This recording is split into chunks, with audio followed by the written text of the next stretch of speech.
So Dan, Yo. it's come to my attention that you have violated the laws of our realm, our space, Oh.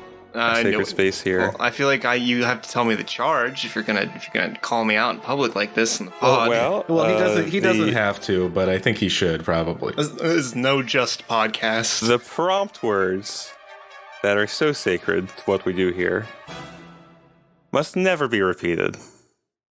Yes. Okay. All right. Well, we've sacred done prompts. a fair amount of these, and like, there's not that many words in the English language. We've done like 20. That's like 60 words. That's a lot. That's like If you There's get at least 100, and we've gone through how many? listen, Bub, your vocabulary may be peanuts, but that's no excuse for deliberately repeating the word curse. Yeah. Well, the curse didn't even really play that heavily. Well, it sort of did, but it's sort of morphed. It was central to Dan- the setting. Dan, it's not time for cross-examination yet, so... Objection. 30 years in the brig. Unfortunately, we have no rules as to what the consequences are for such a grave transgression. So I guess you get to choose. What's fair? What's a fair punishment for repeating a prompt word? Well, I know That's that the legal precedent is the removal of my right hand, but, you know, given that it's like my first offense, maybe you could just take off like a pinky or something. That seems pretty reasonable. I thought it was just the prompt fingers on your right hand so that you can't shoot a prompt bow. Oh, yeah. Yeah, you could just blind me, I guess. That might be easier. That's true. Okay, Yeah. well, we're physically separated, so honor system, just do it yourself. I trust you. Okay, I'll do it right after this. I don't want to get blood on this nice microphone that Chespin got me. Yeah, and you'll be terrible. It'll be terrible audio if you're in shock the entire recording, which be... Yeah. Don't do it. That's true. Okay, promptly after we finish recording, you have to punish yourself for repeating a prompt word. Okay, that seems pretty reasonable to me. I'll get on that. Okay, now that the business is out of the way, hello, and welcome to 30-Minute Worlds, the podcast where we make up a world, be it fantasy, sci-fi, or erotica. And usually Or- horrifying. Rarely erotica, actually. We haven't done that yet. We haven't. This is a safe for work podcast. Well, okay, that's not strictly speaking true, I guess. This is a safe for children who chew tobacco podcast. Walt's not if here, you- so it's safe. If you have the maturity level of a child in a Stephen King story, this podcast is for you. That's a very wide range of maturity levels. Yeah, do you remember it? I don't This like may be a little bit too Those inclusive. kids cuss, man. that segment doesn't exist, Chespin. It doesn't exist. It's not real. Whoa, okay. Wait, what That would segment are you talking about? No. I watched the film adaptation. Safe It for had- work status. I had Hater in it. I like that guy. okay. He's pretty good. But that didn't happen, so it must not be real. So on this podcast, we don't discuss scenes from Stephen King's It. We actually bring prompt words to bear and have a lore lad who uses those prompt words along with the rest of the group to create a new world in 30 minutes or less, or more. It's usually more. Who's going to be lore lad? Well, I do have a sacred four-sided caltrops here. So I'll roll it. Throw the bones. What number? Can I get the audio in? Oh. That is a 1, which is that Walter? Normally that would be Walter, yeah. Because Walt is 1, and I believe you are 2. I'm 3, and Belvin is 4. Yeah. Reroll. Reroll. Alphabetical, I think. Oh, that's a 2. This thing is loaded. So that means I am the lore lad. What mangled worlds we shall explore. Belvin, did you have anything in mind for this week? I have a word. It's wisp. Wisp. Okay. Wisp. I like that. My word is... Oh, let me just check this list real quick and make sure we have any more. Yeah, just make sure. Was Caravan a word on the mini-sode? The camel thing with the theaters? I don't think that was I a don't thing. think so. I also don't think the minisodes count. Yeah, I think Exactly. I'm gonna blind myself anyway, so I'm gonna pick Caravan for my word. Okay. All right, then I guess I'm going to pick Sea of Time. Oh, I thought you were going to pick World War One this week. You've been waiting. Oh, right. Oh, pick Frog. World War One. That's what I was going to pick. I was going to pick Oh, Frog. Frog. Yeah, I like Frog. Against the rule. I picked Toad. Well, okay, so what were the last two already? Because my joke blew. Wisp and Caravan. Wisp, Caravan, and how about Fear? Fear is a good word. That's a rich one. Okay. All right. A wellspring of emotion. Fear. So Wisp, Caravan, and Fear. Wisp is kind of like a will-o-wisp, kind of. Got Right, like a like- sprightly being of light.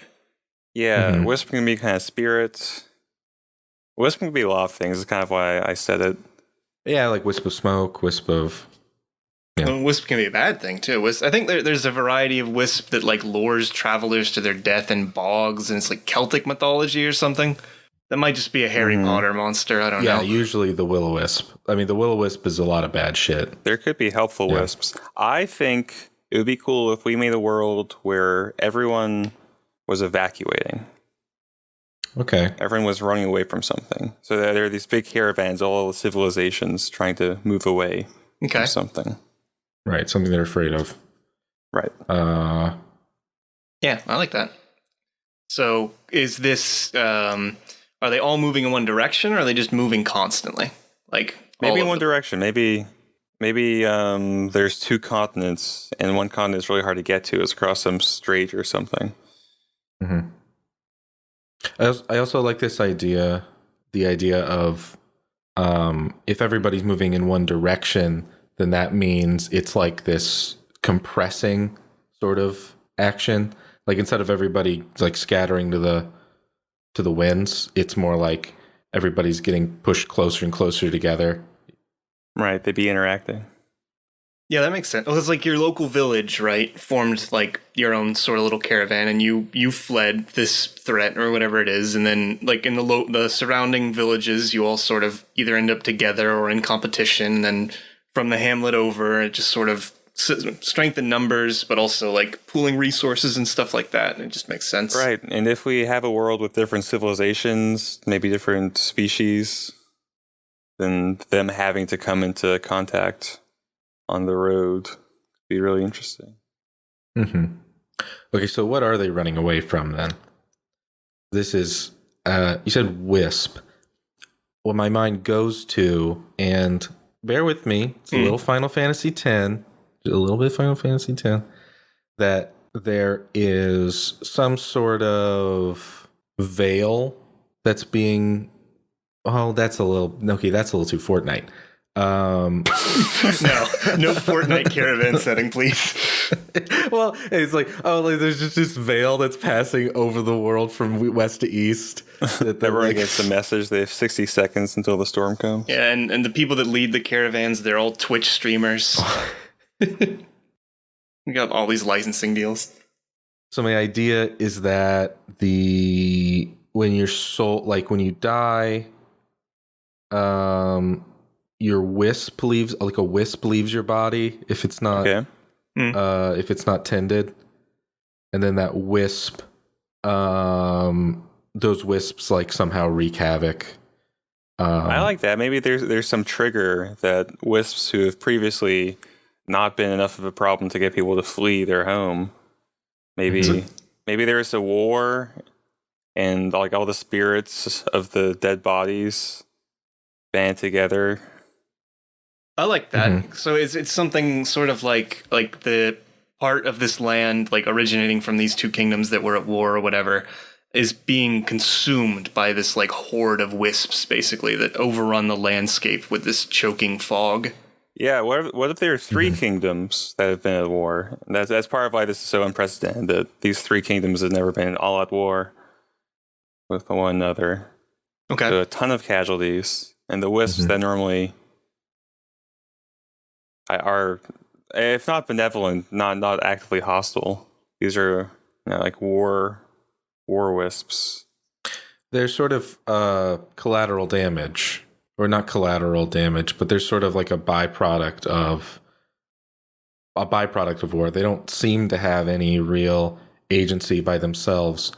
And I've been resisting it, but I do need to mention it that what happens in Final Fantasy X is that these wisps, if they're not dealt with, sort of coalesce into monsters, and that's like every monster you fight in the game is this collection of like dead souls.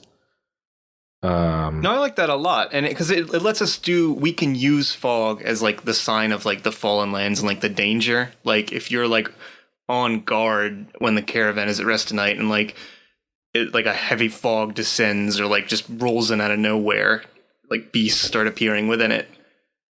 What if the form that these wisp collectives take is taking all the scattered armor and weapons from the battlefield and left, and becoming these shambolic golems of war relics? Oh, I like that. Yeah. It's just like masses of like his like sword, like this automaton is like just like 1,000 swords that are like being held together by the spiritual energy of these wisps.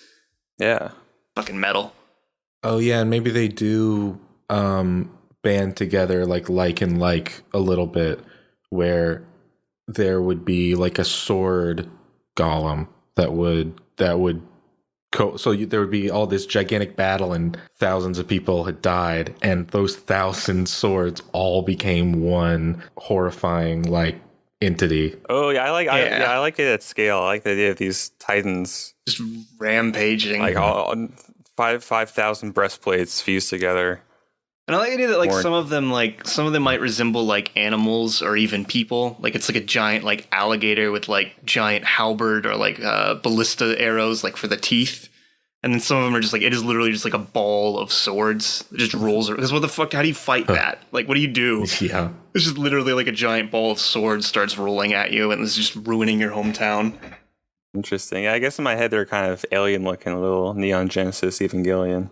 I like the idea of it varying. Like maybe like if it's smaller, it's a bit more conventional because they're using like the environment as stimuli. Like there might be like a small, like it's like a dog made out of these leftover things. And as it gets bigger and bigger, it doesn't have to yield to natural sort of inspiration. And there's also this sort of it's called the square cube law. Basically, the bigger something is, the more like it has to be much sturdier. The taller something is, the sturdier it has to be by orders of magnitude, and it like races away from itself to the point where you can't have things that are super big without them being like really sturdy looking. It's the reason why like an elephant looks the way it does, whereas an ant is like this spindly little thing. I present to you the giraffe. Right, but they're also animated by spirit. Right, and that's the thing. They at a certain point, it doesn't make any sense for them to obey like the laws of nature, and they start obeying this like sort of spirit law. Right. They break away and they become terrifying. Mm-hmm. In my head, the reason that this is all happening, so there's unprecedented war. If this is a world where if you don't properly deal with a dead body, if you don't give it its ritual, it becomes a wisp and maybe like has to wander the lands. Normally there's like really good practices. Like you always do the death ritual. You always lay them to rest somehow. Mm-hmm. But this is an unprecedented giant war. And instead of all these rituals for all these dead people, the landscape of this whole region is pretty like war torn. There's lots of people scavenging now. Lots of people just trying to like steal stuff from the battlefields. No one's taking care of the bodies. Like there's bandits everywhere. Like law and order is cracking down. Yeah, life has already gotten shitty just from being war torn. Like war is bad enough, but people haven't left yet. Mm-hmm. But after all this, after like all these people are just like barely hanging on to this unprecedented wartime. Maybe it could be something like so the rights are the thing, and perhaps there are, like, not only do they not have time or resources to properly minister to all these bodies, but there could be like Valkyrie sort of XPs that have either because of celestial goings on, have been killed, or they're just too overworked because of the mass of bodies they have to deal with. If you do die a valiant death in battle, you might get to move on like that, but it's just too much. There's too many dead corpses, and they can't minister to anybody. Mm-hmm. Could be. For some reason, I like the idea of just leaving the cosmology at you become a wisp when you die if you're not, like, your spirit wanders. Okay. If you don't. I dig that What do you think, Laurelad? Yeah, I guess I also kind of because you start getting into the cosmology of Valkyrie, you start getting into gods as well, and like who leads the Valkyrie and that kind of thing. Our last session was perhaps a bit over cosmological as well anyway, so I'm fine with that. Gotta swing that pendulum. I do like the idea, though, that there is a group of people that is not directly affiliated with any of the three kingdoms, that is or was their duty was to like make sure that every single life is put to rest the right way. And I feel like that group in most things is like always sort of tied to like a church apparatus. So Right. what if we did something instead like it's a professional organization?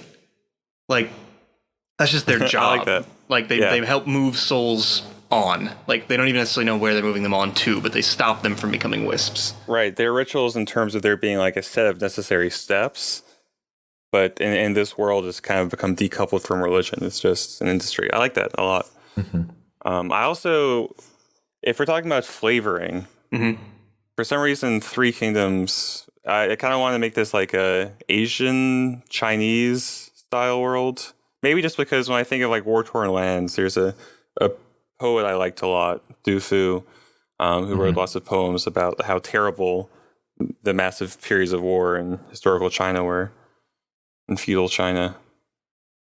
I'm cool with that. Yeah, maybe a Chinese type saying. Then maybe if we have three kingdoms, maybe they could be. I mean, we could make them XPs of different civilizations. Well, what if we did a thing? So, like that is the intersection, right? Like China, that in East Asia is of already pretty varied groups of people, and we don't have to get too deep into it. But like, you could do like a sort of India XP, like clashing with China, or maybe they're trying to flee the continent they're fleeing to is like the India XP. But I'm cool with the Asian, like, because I always sort of think like the Sengoku, like the warring states for this sort of thing in Japan. And I don't think we've done like a straight Asian XP really. Well, there's the Japanese farm world with vegetable spirits. Oh yeah, garlic baby world. The Ghibli world. There's also, of course, there's Mongolian wood. This con has flown, which is not an XP. that one's just historical. That's not an XP. That's just historical fiction. Yeah, it is historical. I'm sorry. It's It was really, really accurate. it's just Hot Wheels World Tour in Mongolia. Yeah. Car radio.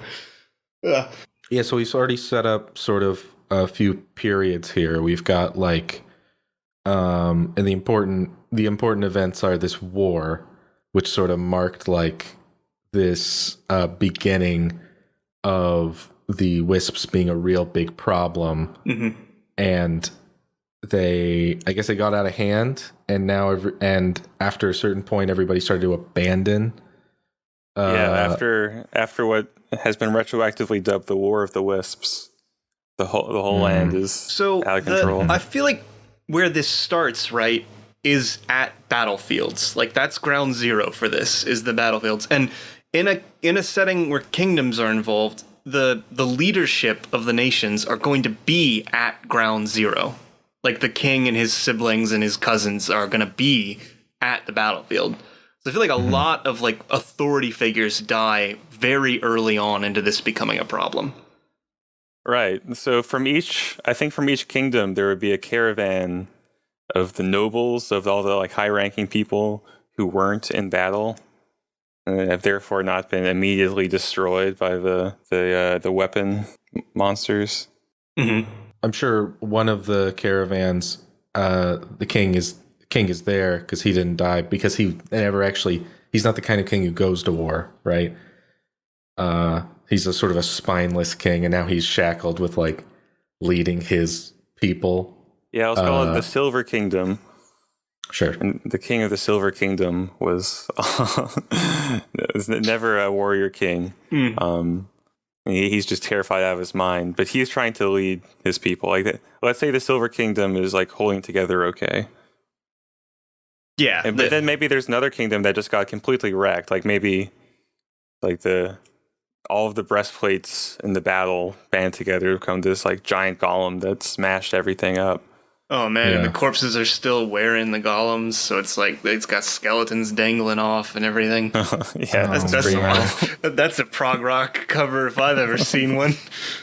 Yeah. We can call that one The Iron Kingdom.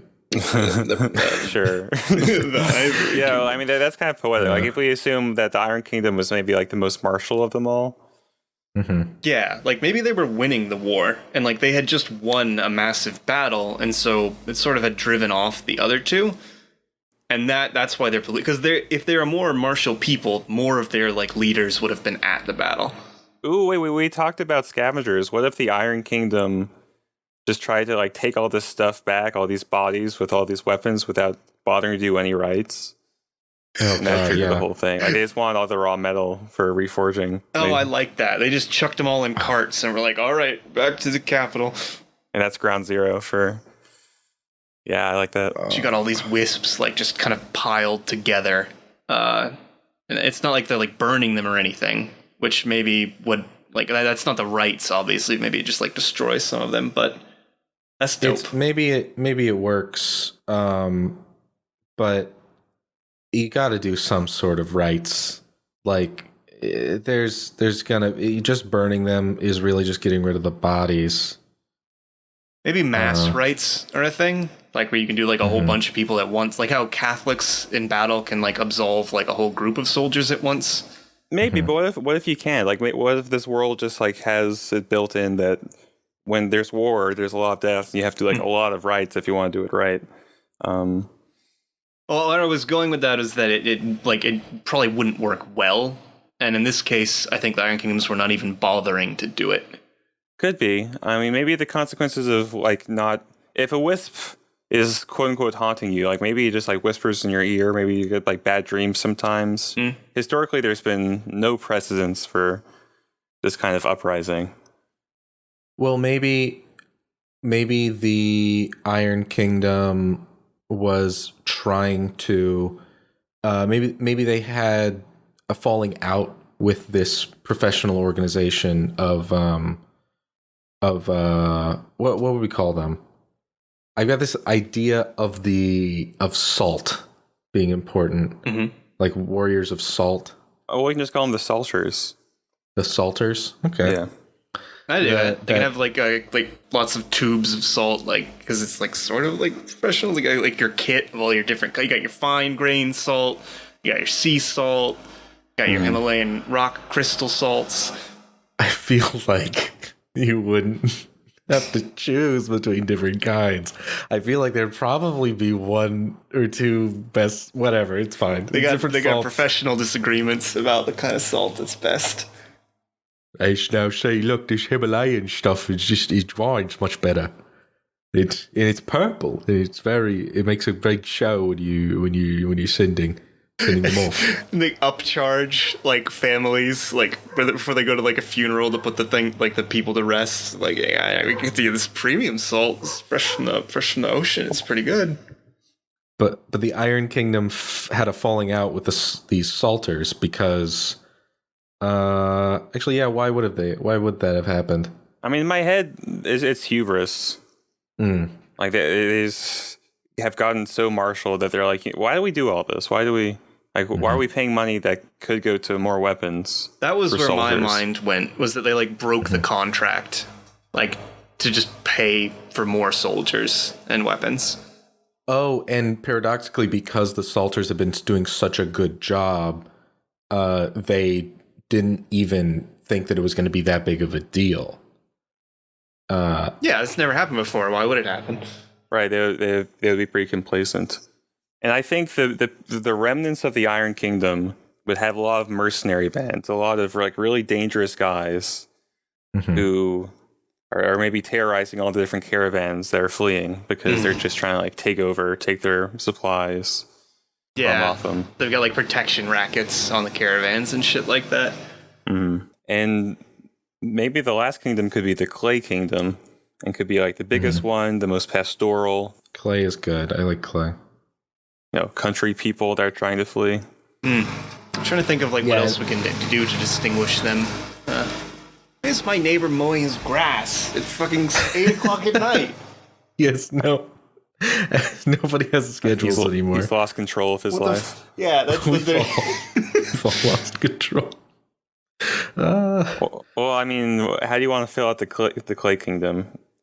Unless you just want to say it's like the Earth Kingdom from there's a big wall. Wow. There's a really big wall. Well, there's so many cool, incredible Earth structures that have been made by humans or like hewn out of rock. Really, clay specifically reminds me of like Pueblo. So maybe their capital is on the walls of this gigantic valley. Oh yeah, and what if they're the only like remaining civilization? What if a lot of them aren't fleeing because they have some security? They're kind of bunkered in. I like that. And maybe they're the ones that had the best relationship with the Salters.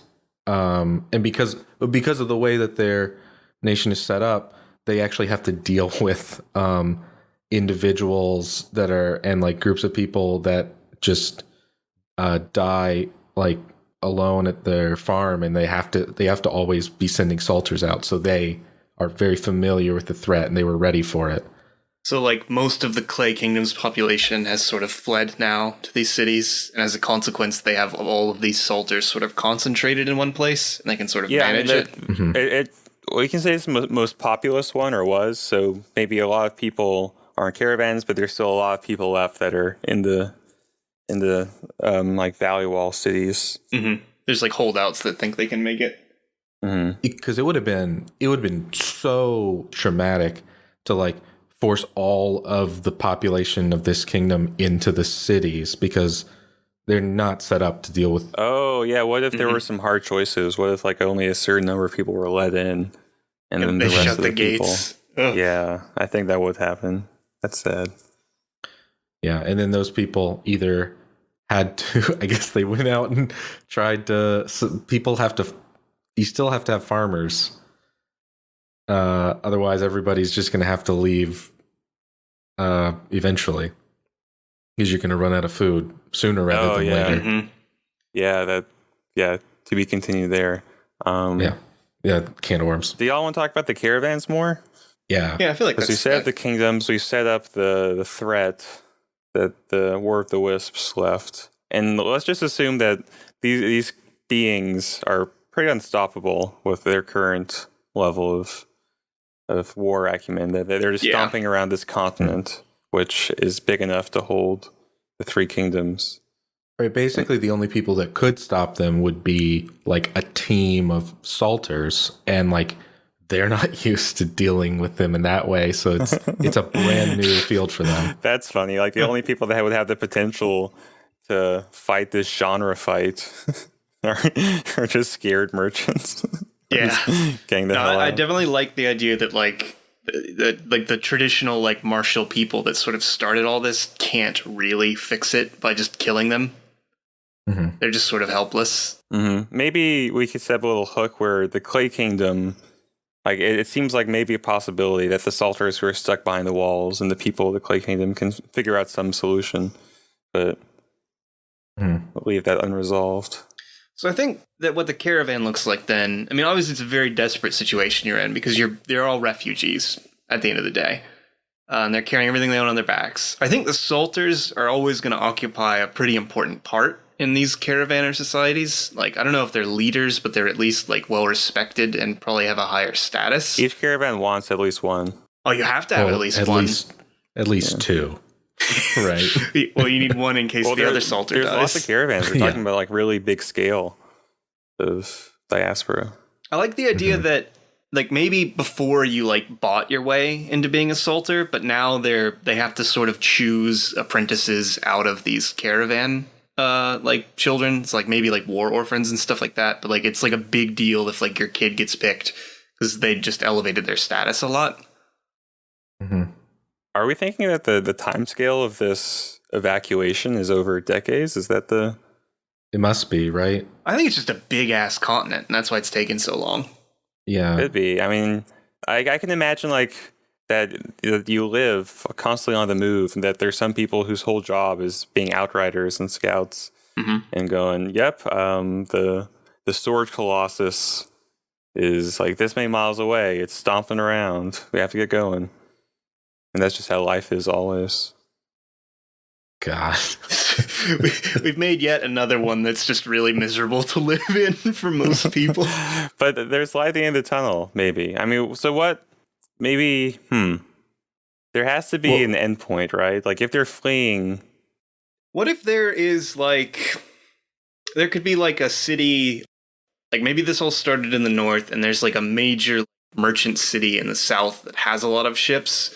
And it's like sort of a rumor that like if you can get there, they're evacuating people off the continent, or you can buy your way off. Right, but would it really be like that many years away? I don't know. And still be like have any communication if there's not like a line of just like legend? Just trying to think logistically what makes sense for an out. Because I mean, if it's just like trying to get to the coast and trying to get in boats, that'd be one thing. But if these people like are so far away from the coast they don't have boats, then I don't have time to make boats or know how. Well, it's like they definitely didn't have time to make boats, and make enough boats initially. I mean, they could just make more trips. I mean, there could be a strait, you know, like an ice bridge, like historically there was between Asia and North America. I think the problem, the big problem is that if you evacuate, where do you go? Right? So all of the people that left originally and got to the city in the south, like there was too many of them, and either there was another major event that happened there because again there was this crush of people.